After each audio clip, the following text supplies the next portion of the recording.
காலங்களில் அவள் வசந்தம், கலைகளிலே அவள் ஓவியம், மாதங்களில் அவள் மார்கழி, மலர்களிலே அவள் மல்லிகை.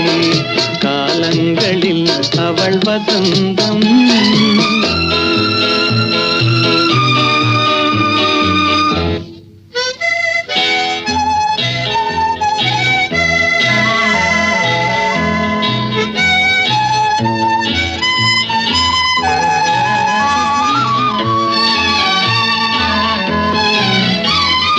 பறவைகளில் அவள் மணிப்புறா, பாடல்களில் அவள் தாலாட்டு. ஓ